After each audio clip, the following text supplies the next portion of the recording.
There was a night when I sat alone on the floor of my room, back against the wall, staring at nothing, and for the first time in my life, I asked myself a question I was terrified to answer. What if the voice in my head has been lying to me this whole time? What if the thing I trusted most, my own mind, was actually the reason I never moved forward?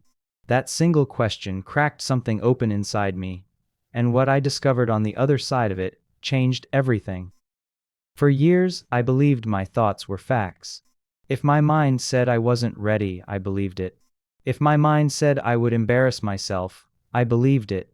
If my mind said this was not the right time, I believed it every single time, without question, like a man following orders from a voice he never elected to lead him. And the strange part is, I never once stopped to ask who gave that voice permission to run my entire life. You know that feeling when you want to send the message, make the call, apply for the job, start the thing you have been dreaming about for years, and right at the edge of doing it, something inside you pulls you back. Not because the moment is wrong, not because you are unprepared, but because a thought showed up uninvited and you mistook it for the truth. That happened to me more times than I can count, and every time it happened, I lost a little more of myself to a voice that was never actually trying to protect me. It was trying to keep me small, because small felt safe, and safe felt familiar, and familiar felt like survival. I used to think the goal was to silence my mind completely, to reach some peaceful state where no negative thought ever entered again. I chased that feeling for years. I read, I searched, I tried every trick anyone ever suggested, and none of it worked, because I was solving the wrong problem entirely. The goal was never silence. The goal, command. And nobody had ever taught me the difference. Here is what nobody tells you about the mind. It does not work for you automatically. It works for whoever trains it. If you never train it, it defaults to fear, because fear kept our ancestors alive long before it started ruining our ambitions. Your mind is not broken when it doubts you. It is doing exactly what it was built to do, protect you from risk, even when the risk is simply becoming who you were meant to be. The lesson that changed everything for me came from the smallest, strangest place. I was watching my nephew try to ride a bicycle for the first time, and every time he wobbled, he would grip the handlebars tighter, and every time he gripped tighter, he would fall harder. An old man sitting nearby, someone I had never met before that afternoon, said something to him that I have never forgotten. He said, "Stop fighting the fall, just keep pedaling." And in that one sentence, aimed at a child on a bicycle, I heard the answer to a question I had been carrying for years. I had spent my whole life gripping tighter every time my mind wobbled. Every time a fearful thought showed up, I fought it, argued with it, tried to force it out, and the harder I fought, the harder I fell, because resistance was never the answer. The answer was movement. Keep pedaling. Let the thought exist. Let it wobble beside you, but never ever stop moving forward because of it. That night I went home and I wrote something on a piece of paper that I still keep folded in my wallet to this day. A thought is a visitor, not a resident. It can knock on the door of your mind as many times as it wants, but you decide who gets to stay. You decide who gets a seat at the table of your decisions. And for the first time in my life, I stopped treating every fearful, self-critical thought like an eviction notice on my dreams, and started treating it like exactly what it was: noise, passing weather, nothing more. This is the part most people never understand about confidence. Confidence is not the absence of fear. I used to believe that confident people simply did not feel afraid, that somewhere out there existed a version of a human being whose mind never whispered doubt. That belief kept me waiting for a day that would never come, a day when I finally felt ready enough, brave enough, certain enough to begin. But that day is a myth. Nobody is coming to rescue you from your own doubt. You either learn to move with it standing right beside you, or you wait your entire life for a feeling that was never going to arrive on its own. I started testing this idea in small, uncomfortable moments. I would feel the fear rise before a difficult conversation, and instead of waiting for it to disappear, I would simply say to myself, I see you, and I am doing this anyway. I would feel the old familiar thought whisper that I was not good enough for the opportunity in front of me, and instead of arguing with it, I would simply let it speak, and then I would take the action regardless. Something remarkable happened. The fear did not disappear, but its power over me did. It became background noise instead of the main voice in the room. There is a version of you that exists on the other side of every uncomfortable action you have been avoiding. That version of you is not waiting for your mind to become quiet. That version of you already knows how to walk forward while the mind is loud, while the doubt is present, while the fear is real. The tragedy is not that fear exists. The tragedy is how many people postpone their entire life waiting for permission from a mind that was never designed to give it freely. I think about all the years I spent waiting to feel ready, and I realize now that readiness was never a feeling I needed to find. It was a decision I needed to make. Nobody wakes up one morning and simply feels prepared to change their life. They decide on an ordinary day, often while still afraid, often while still uncertain, that today the decision matters more than the discomfort.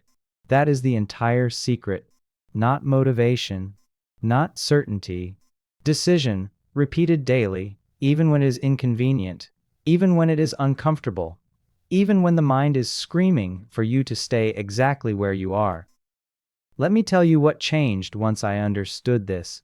I stopped waiting for the fear to pass before starting difficult things, and I started starting difficult things while the fear was still present. I stopped needing every plan to feel perfect before I moved, because I finally understood that clarity is something you earn through action, not something you wait for before taking it.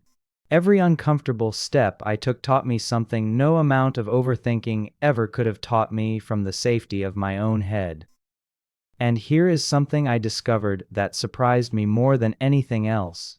The moments I was most afraid of became, almost without exception, the moments that changed my life the most. The conversation I dreaded became the relationship that mattered most. The opportunity I almost talked myself out of became the turning point I still think about today.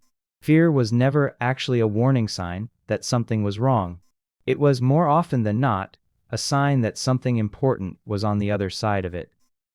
I want you to think about something honestly for a moment. What decision have you been delaying, not because you lack the ability, but because a thought convinced you the timing was wrong, or the risk was too high, or you were not the kind of person who does things like that? Sit with that question, because somewhere in your answer is the exact edge of the life you are capable of living, and the life you have settled for instead. Discipline is not about becoming a person who never feels resistance.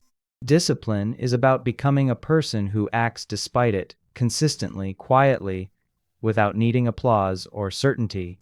I used to think disciplined people were simply wired differently, that they did not experience the pull toward comfort the way I did. I was wrong. Every disciplined person I have ever studied still feels the pull toward ease. The difference is they stopped negotiating with it. They made the decision once, and they stopped reopening that decision every single morning based on how they felt. That is the real shift. Most people make their decisions based on their mood, and then wonder why their life lacks consistency. Your mood was never meant to run your life. It changes 10 times a day, influenced by sleep, weather, a single comment from a stranger, a notification on a screen. If your actions are hostage to something that unstable, of course your progress feels impossible to sustain. But the moment you separate your decisions from your daily emotional weather, you stop being a passenger in your own life, and you finally become the one driving it. Resilience works the same way. I used to think resilient people simply hurt less than everyone else, that somehow pain and setback affected them on a smaller scale. That is not resilience. Resilience is not immunity to pain. It is the decision to keep building even while the pain is still present. I have met people who lost everything and rebuilt slower, quieter, and stronger than anyone around them, not because they felt less devastated, but because they refused to let devastation become their permanent address. Pain visits everyone. Resilient people simply refuse to let it move in. There was a season in my life where everything I attempted seemed to collapse.